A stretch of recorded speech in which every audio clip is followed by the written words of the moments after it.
My mother locked me on the back porch during a snowstorm. I was 10. It was January. The temperature outside was 12 degrees. I wore my school uniform, thin polyester pants, a cotton shirt, and a windbreaker that barely reached my hips.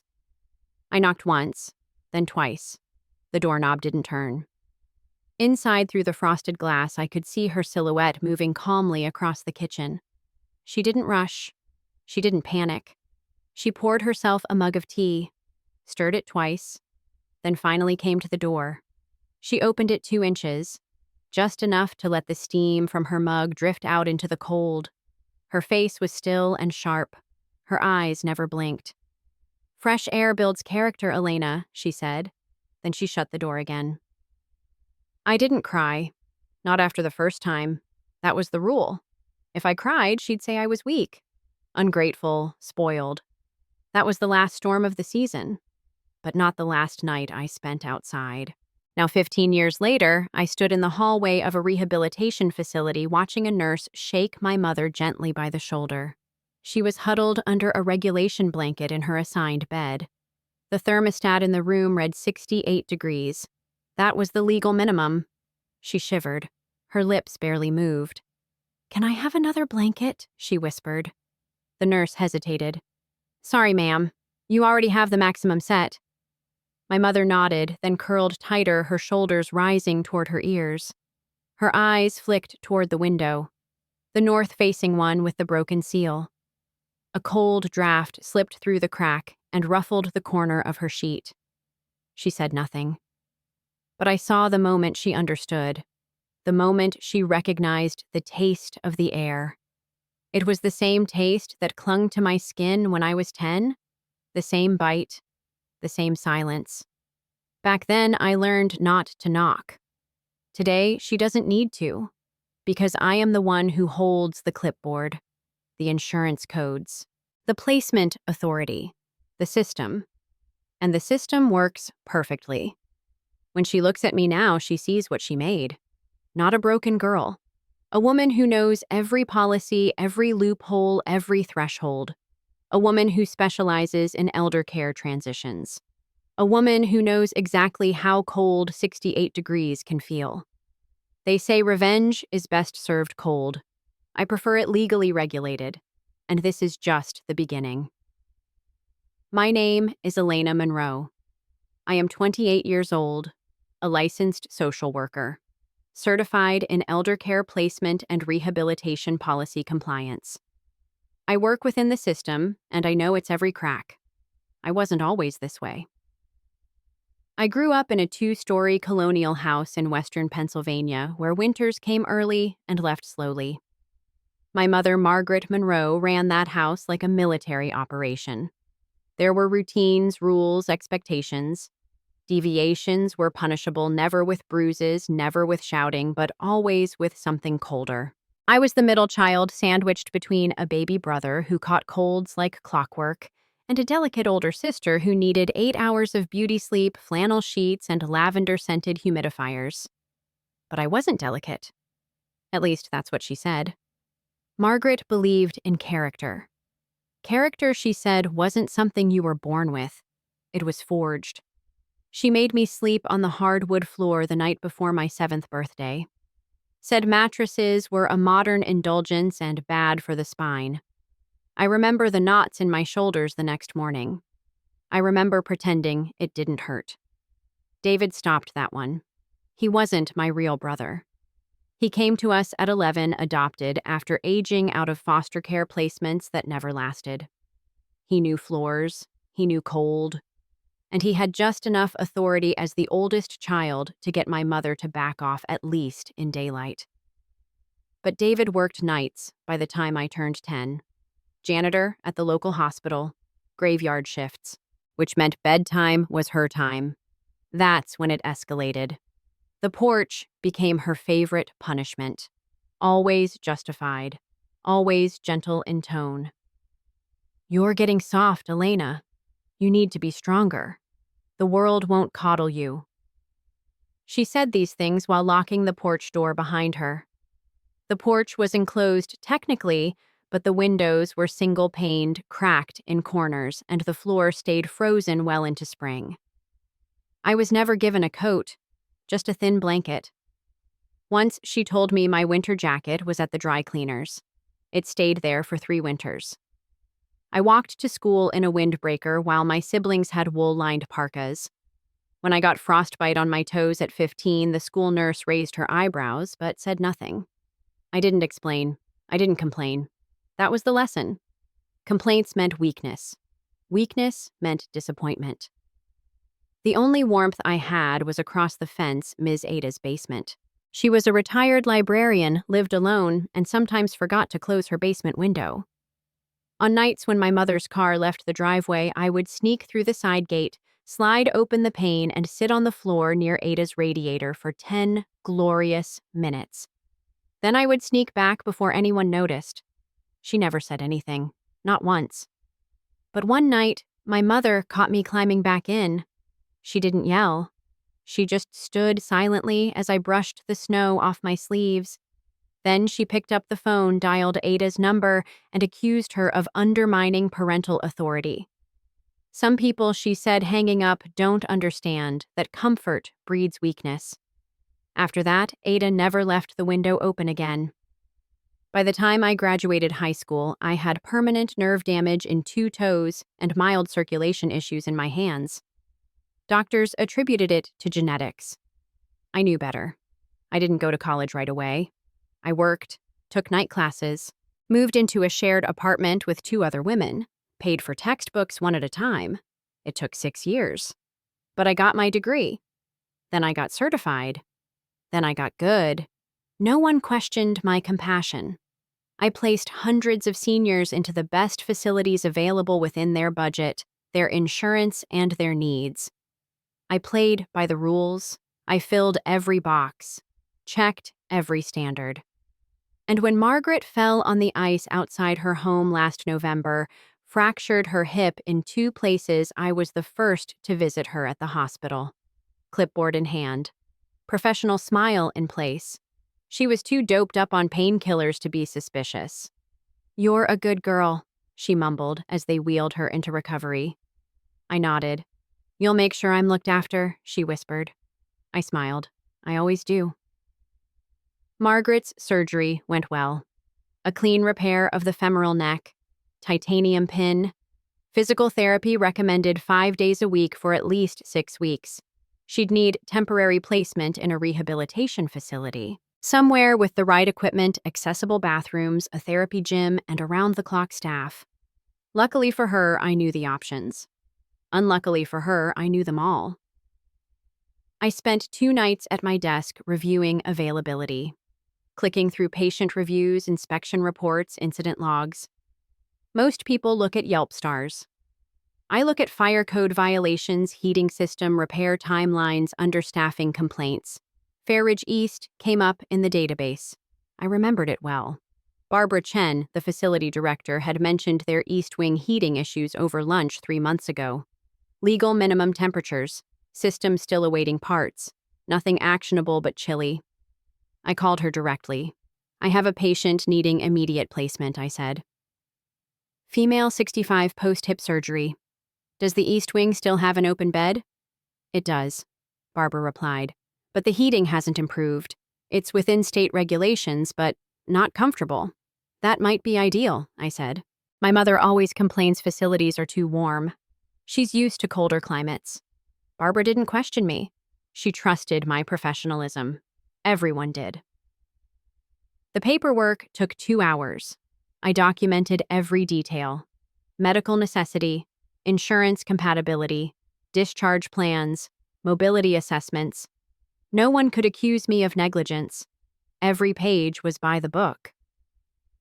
When the transport van came to pick up Margaret, I was already at Fair Ridge East waiting in the lobby. She was wheeled in wearing a thin robe and slippers, her hands tucked under the blanket. Her expression was curious, almost amused. "This is the place?" she asked. "Excellent reputation," I said. "The best available." Barbara met us with a warm smile and a clipboard. "Mrs. Monroe, welcome. Your daughter speaks so highly of you. We're so pleased to have you here. Margaret's lips curved upward. That perfect, tight smile. I'm sure Elena chose carefully. We wheeled her through the main corridor. The building was clean bright. The West Wing was warm, carpeted, lined with potted plants and paintings of sailboats. But as we passed the central junction and turned left into the East Wing, the air grew noticeably cooler. The tile floor echoed. Drafts whispered along the baseboards. Margaret didn't comment. Room 208 was simple. Twin beds, one window, thermostat set to 68 degrees. A north-facing view, no afternoon sun. Her roommate, a soft-spoken woman named Helen, greeted us with a nod from her chair. "Hope you brought warm socks," she said. "This wing gets nippy." I helped Margaret unpack. 2 gowns, a robe, no coat, no heating pad. I'd made sure of it. "I'll bring your heavier things tomorrow," I said. "Of course you will," Margaret replied. The nurse arrived with forms. I signed them all. Confirmed medication schedules, physical therapy appointments, confirmed everything was appropriate. I lingered at the door. "The nurses check on you every 2 hours. Call the desk if you need anything. Or don't." She turned her head slightly. That tone, Elena. So professional, so detached. "You've grown." I nodded. "You taught me." That night back at my apartment, I couldn't sleep. I sat by the heater, rubbing my feet. The nerves in my toes still ached on cold nights, a dull reminder of old frostbite. I could still feel the wood grain of the porch under my spine, the sting of breath freezing inside my nose. She never hit me. She never starved me. She just removed comfort until I stopped expecting it. And now I was doing the same. David called the next day. "How's Mom doing?" he asked. "She's placed," I replied. "Fair Ridge East?" "I've never heard of it." "It's appropriate. Good outcomes. She'll get the care she needs." He trusted me. Why wouldn't he? I was the responsible one. The expert. The daughter who had always kept things running even when no one asked how. 3 days passed. I monitored her progress remotely. Read the nurse logs, the therapy updates, all within standards. Then I received a message from Barbara. Quick note, she wrote. "Your mother's been asking about other residents, inquiring about temperature regulations. Took some pictures of the windows.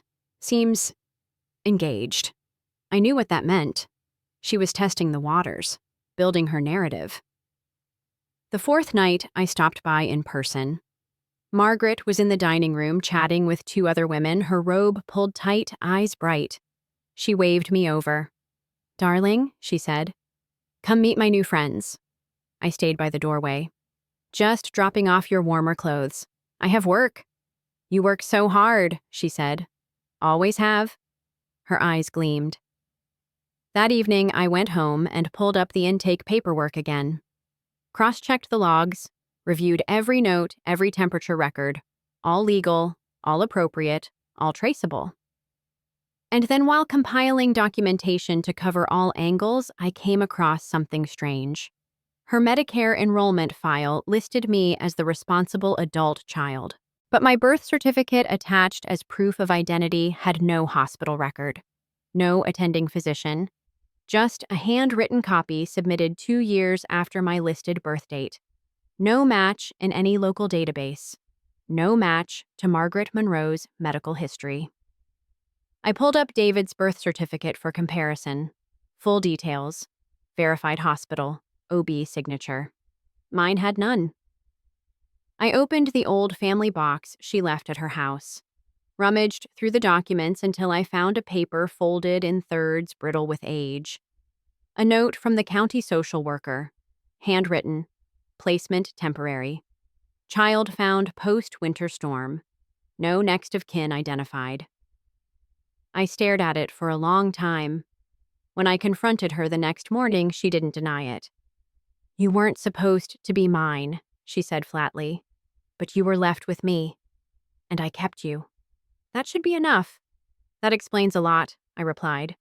"No, that explains everything." She stared at the thermostat across the room. 68, she said, tight as a fist. just like you." I didn't answer. I didn't need to. The days grew colder. February in Pennsylvania always did. Gray skies whined that sliced through layers and sunlight that barely showed its face. It was the kind of weather that curled around your bones and made you remember every winter of your life. Margaret remembered. I made sure of it. I didn't visit every day.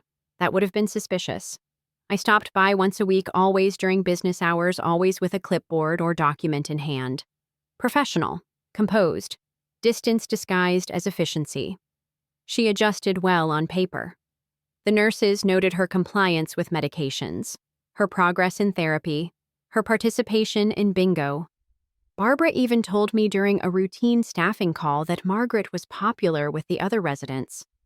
"She holds court," Barbara said with a laugh. "Knitting group, bridge, they all love her stories." Of course they did. Margaret had always been good at performance. She knew how to frame herself as a survivor. Not someone who inflicted cold, but someone who endured it. She mentioned the heating again, Barbara added. Took a few photos of her window, condensation on the glass. Claimed it's evidence. "It's within regulations," I replied calmly. "Yes, it is. Just wanted you to be aware." She also asked if I knew of any journalists who write about elder neglect. "She's testing the water," I said. "Fishing for allies." Barbara didn't respond. She didn't need to. The next week, Margaret called Adult Protective Services. An anonymous complaint, of course. Someone expressing concern that an elderly woman had been placed in a wing with known heating deficiencies, potentially as an act of retaliation. Daniel Kim was assigned to the case. He was a former classmate of mine. We'd taken 3 ethics courses together and interned at the same nonprofit for a semester. He was good, by the book, thorough, exactly who I would have chosen if I had been building a defense against myself. He called me politely, his tone cautious. "Hey, Elena," he began. "I got a call today." "It's probably nothing, but I have to follow up. You understand." "Of course. It's about your mother, Fairridge East, East Wing placement. The caller mentioned you by name. Everything is documented," I said. I figured it would be. "Still, can we meet just to go over the file?" I agreed. We met at a coffee shop neutral to both of us. I wore navy slacks, a pressed blouse. No makeup, just competence. Daniel reviewed my notes. Intake assessments, bed availability charts, heating regulation logs, inspection reports. He read slowly, carefully. "The East Wing heating issue is noted here. Yes, full disclosure. 3 other facilities had openings during this window. Why not those I handed over another folder? One had recent citations for medication errors. Another had a norovirus outbreak. The third didn't accept her insurance." He nodded. "You placed her in the only available bed that met her rehab needs, insurance limitations, and safety standards." "Exactly." He closed the file, sipped his coffee. "You always were the most meticulous student in our cohort. Thank you. I'll still need to visit the facility. Speak with staff. Interview your mother." "Of course. I'll inform Barbara." I walked out of that meeting cold and steady. Everything was in place. Everything was legal. Back at Fairridge, Margaret was thriving. She had allies now, other women who leaned toward her when she spoke. She told stories of long winters raising children, feeding them first, sacrificing her own comfort. She invented warmth where there had never been any. David visited her that weekend. When I arrived at the facility the next day, the nurse at the desk raised an eyebrow. "She seems better when he comes." "Of course she does," I said. He believed her. That was always her talent, rewriting the past until it became sympathetic. "She said she doesn't feel safe," the nurse added. "Not because of staff, just generally." I nodded. Daniel's inspection began the following Wednesday. He arrived with a clipboard, a temperature reader, and that same calm energy he'd had since college. Barbara led him through the East Wing. The thermostat in room 208 read 68. Daniel's device confirmed it. Helen Margaret's roommate reported mild discomfort, but said she managed with layers. Other residents echoed the same. Cold, yes, but survivable. Then Daniel sat down with Margaret. She was in her chair by the window, wrapped in both robes I'd brought. Her hands trembled slightly, but her eyes were sharp. "I don't want to cause trouble," she said softly. "My daughter works so hard." "I understand," Daniel said. "We just want to make sure your needs are being met." "I've been colder," she replied. "But it's not just about temperature. It's about feeling forgotten, dismissed. Have you reported any issues? I mentioned it, but they're all very busy." Daniel made his notes. Nothing actionable. No violations. But he didn't look satisfied. As we walked him out, he paused. "Elena," he said quietly. "She's clever." "Yes." She's implying, not accusing. It paints a picture without substance, but it still raises concerns. I've done nothing wrong. I know, but consider this. Intent doesn't always leave fingerprints. Sometimes it's just a pattern. I nodded, said nothing. That evening, David called. "She says it's really cold. Wants to know if she can have her old comforter." "They don't allow outside bedding," I said. "Fire codes. Still, she sounds miserable. She's being treated appropriately." He sighed. "She also said something about how I never protected you when we were kids. That I didn't notice what she was doing." I didn't respond. "She's trying to get into my head," he added. "And it's working. She's done that our entire lives." He hung up without another word. That night, I reviewed every file again. Everything checked out. Every choice, every placement, every temperature within limits. The next day, Daniel closed the investigation. No findings, no recommendations. "You're clear," he said. I thanked him. But Margaret wasn't done. David returned the following weekend with a new plan. "There's an opening at Riverbend," he said. "Warm, quiet, highly rated. I'll pay the difference if insurance doesn't cover it." Riverbend had a flu outbreak last month. They cleared it. "It's better than this. She's getting better here. Physical therapy is working. She says she's freezing. She said I was freezing too. Once. And she didn't care. That was years ago. She never apologized." "Do you need her to—" He looked away. "I need her to be safe. That's all." I said nothing. The decision was made. He started the paperwork. When I returned to room 208 2 days later, Margaret was packing her things slowly, deliberately. Helen sat watching from her bed. "I'll miss our talks," Helen said. "You kept things interesting." "I'll miss you too," Margaret replied. "But my son found a warmer place." "I'm sure he did," I said. Margaret turned to me. "Will you visit?" "I'm not your daughter," I replied quietly. "Just the woman who placed you," she smiled. "You sound just like me." Riverbend was everything Fair Ridge East wasn't. The halls smelled of cinnamon and fresh linens. The thermostat in Margaret's new room read 74. Staff wore matching polo shirts and warm smiles. Her new roommate, a woman named Janice, had a floral quilt and a picture of her grandchildren taped above the bed. I didn't pick Riverbend. David did. He filled out the paperwork. He paid the difference out of pocket. He called me after the move and said, "She's smiling again. She says it finally feels like someone's looking out for her." I didn't reply, but I visited anyway. Not because I cared, because I needed to see it. Margaret sat upright in bed, propped on 2 pillows, a cup of hot tea in her hand. She wore a thick cardigan that David had brought from home. "Elena," she said, surprised. "Didn't expect to see you here. I'm checking on a different client." I lied. "Well, lucky coincidence. Come sit." I didn't. I scanned the room.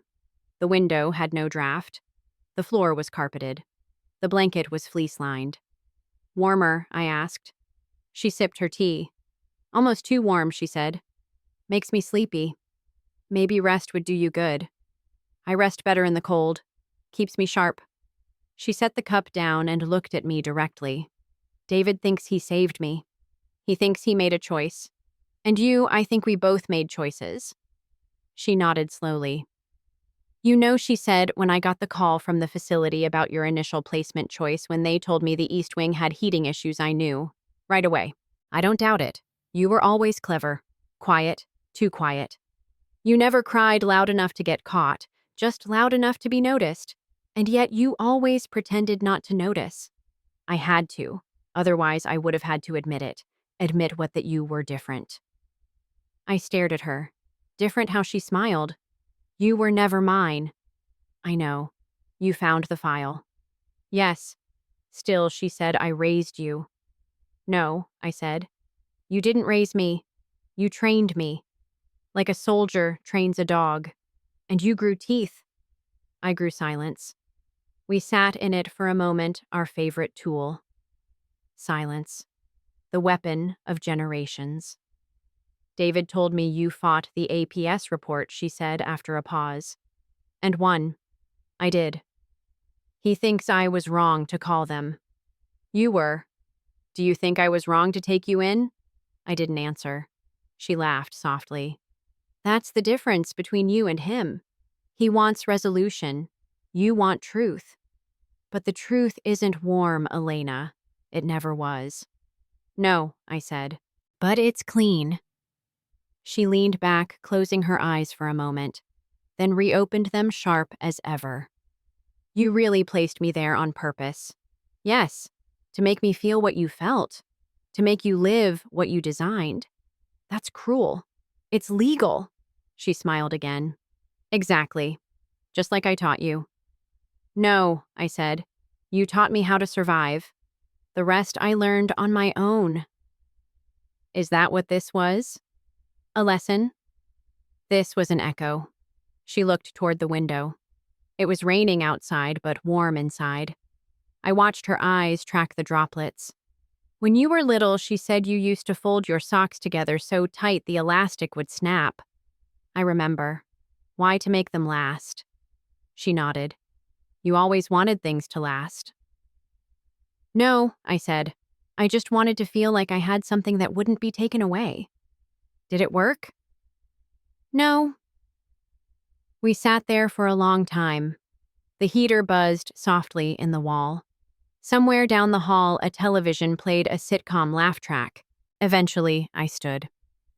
I won't visit again. I know. I'm not angry anymore. I know that too. She looked at me, then really looked.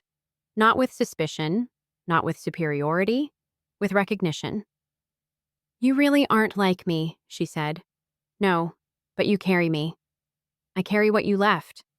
I turned toward the door. Before I could leave, she spoke again. Was it worth it? I paused. No, she smiled. Good. That means you're still human. I left the room and didn't look back. Later that evening, David called. She said you came by. I did. Why? To see if she was warm. And was she? Yes. He didn't speak for a long time. Then he said, You're not okay, are you? No. Do you want to be? I don't know. He sighed. She's still trying to turn us against each other. She doesn't have to try. She already did. We were kids. I didn't know. I should have protected you. You couldn't. I should have. You were a child. So was I. He was quiet again. I want to fix it, he said. You can't. Then what do we do? We stop it here. How by not becoming her? He didn't answer. I'm tired, David. Me too. She doesn't win if we let go. And if we don't? She lives in us. Cold, quiet, forever. There was a long breath on the other end of the line. Then we let go, he said. Yes. I'm sorry, he whispered. I know. We hung up. I made tea and sat by the window of my apartment. It was raining still. The heater kicked on. The warmth rose through the vents. I didn't rub my toes. I didn't look at my phone. I just sat in the warmth and let it be enough. 3 weeks later, I received a letter. Not an email. Not a voicemail. An actual letter sealed with an address sticker that still bore my mother's name, Margaret Monroe. Riverbend Rehabilitation Center, room 114B. I stared at the envelope for a long time before opening it. Inside, a single sheet of paper. Typed, center aligned, no salutation, no closing. It read, "You were cold. I was colder. You survived. I endured. We were both wrong. But only one of us had a choice. Now you do. No signature, just the letter." I folded it carefully, placed it in my drawer, and didn't respond. It wasn't an apology. It wasn't even regret. It was acknowledgement, and for Margaret, that was more dangerous than either. It meant she still had a voice in the story. But I didn't burn it. I didn't throw it away. I filed it under closed. I didn't visit Riverbend again. David did, weekly. He brought crossword puzzles and pictures of his dog. He texted me updates I didn't ask for, and I read them anyway. Mom asked if you're working too much. She says the new nurse reminds her of you, cold eyes but good hands. She said the heating is almost too much now. Can't win. Eventually, the texts slowed, then stopped.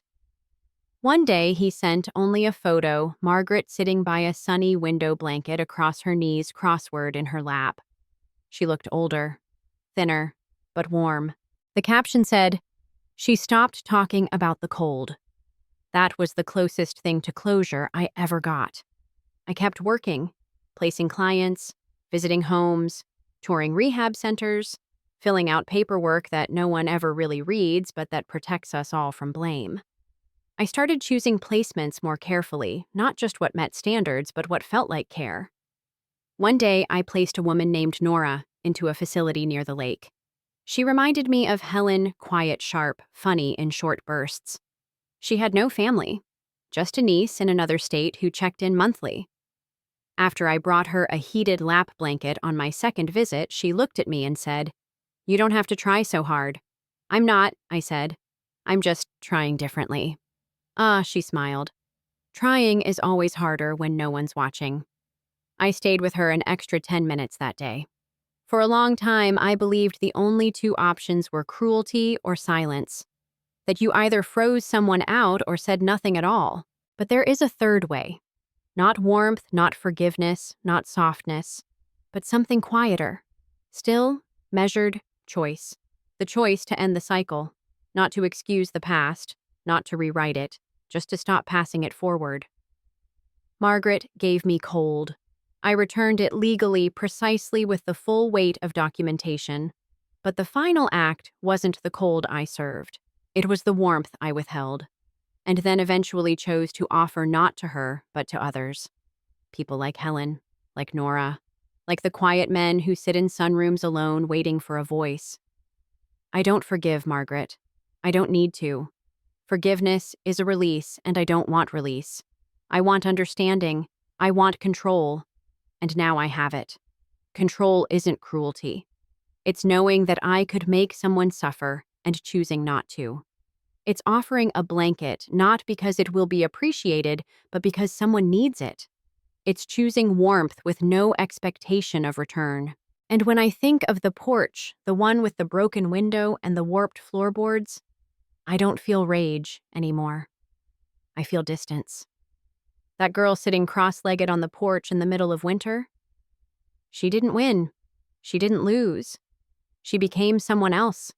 Someone who knows exactly how cold 68 degrees feels and how much harder it is to offer 72.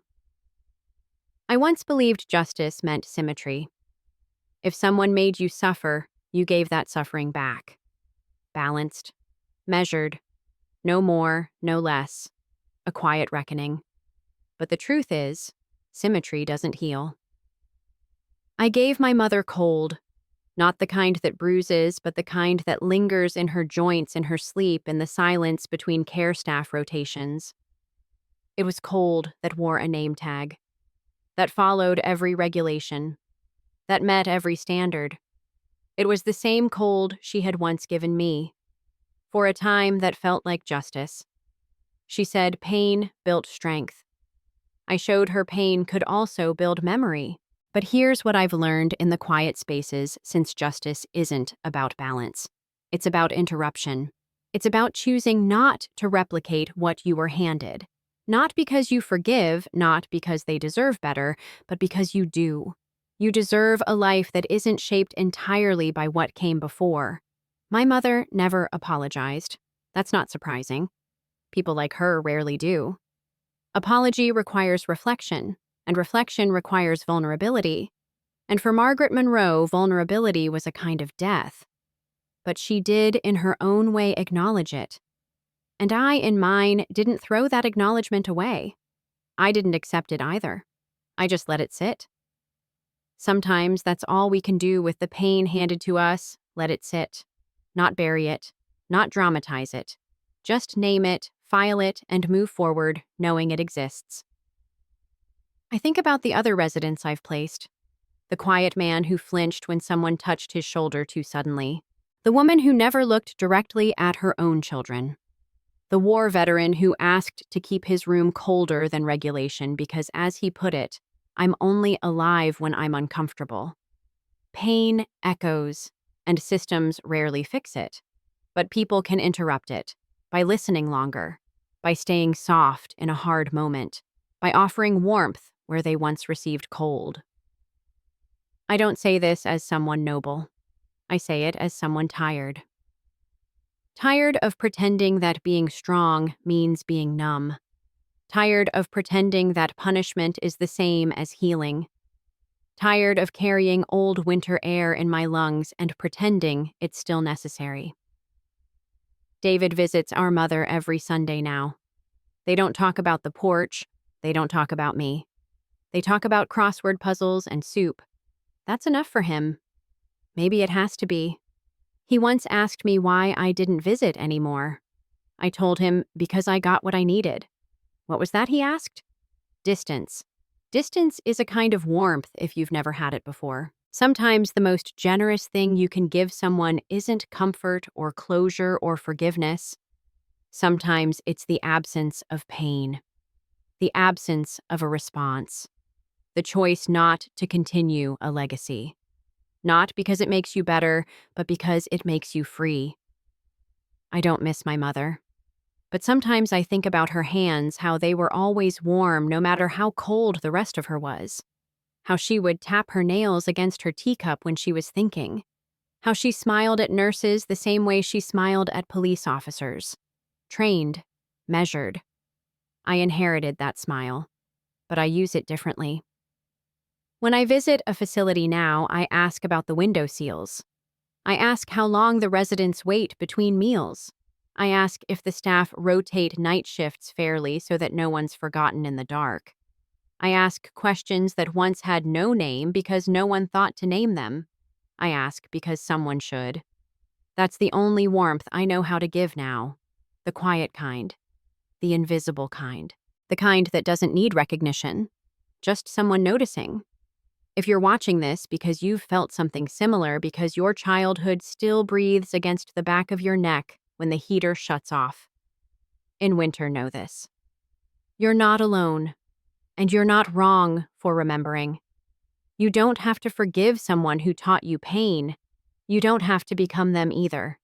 There's a third path, the one where you choose a different kind of silence.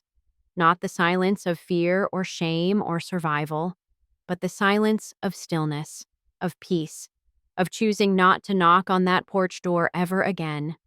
Because now you hold the keys, and you get to decide who stays in the cold and who finally gets to come inside. Even if that person is just you.